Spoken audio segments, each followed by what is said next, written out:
കാരണം WMO വിശദീകരിക്കുന്നത് ഇങ്ങനെയാണ്. ഏഷ്യയിലെ കടൽ താപനില കഴിഞ്ഞ 10 വർഷത്തിനിടയിൽ 0.24 ഡിഗ്രി സെൽഷ്യസ് ഉയർന്നു. എന്നാൽ മറ്റിടങ്ങളിൽ 0.13 ഡിഗ്രി സെൽഷ്യസ് മാത്രമാണ് കടൽ താപനിലയിലെ വർധനവ്. ഇന്ത്യൻ മഹാസമുദ്രത്തിലും പസഫിക്കിലും മാത്രം 0.24 ഡിഗ്രി സെൽഷ്യസ് ഉയരാനുള്ള കാരണം അത് ഏഷ്യയുടെ ഭൂപ്രകൃതിയാണ്. കടലിലെ ജലനിരപ്പ് ഉയരുന്നതിന്റെ ദൂഷ്യഫലം അനുഭവിക്കുന്നത് ഏറെയും ഏഷ്യയിലാണ്. വേൾഡ് മെറ്റീരിയോളജിക്കൽ ഓർഗനൈസേഷന്റെ റിപ്പോർട്ടിൽ പാകിസ്ഥാനിലെയും കസാക്കിസ്ഥാനിലെയും പ്രളയങ്ങളുടെ കാരണം ഈ താപനിലയിലെ വർധനവാണെന്ന് എഴുതി വയ്ക്കുന്നുണ്ട്.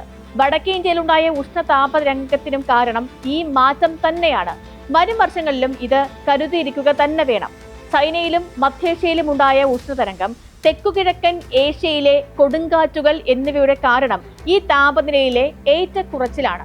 2024 പാകിസ്ഥാനിൽ റെക്കോർഡ് വരൾച്ചയായിരുന്നു. UAEയിൽ 24 മണിക്കൂറിടെ 250 മില്ലിമീറ്റർ മഴ പെയ്യുന്ന അസാധാരണമായ സ്ഥിതിയുണ്ടായി.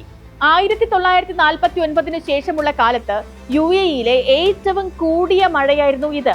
ദുബായ് വിമാനത്താവളത്തിൽ 162.8 മില്ലിമീറ്ററാണ് മഴ പെയ്തത്.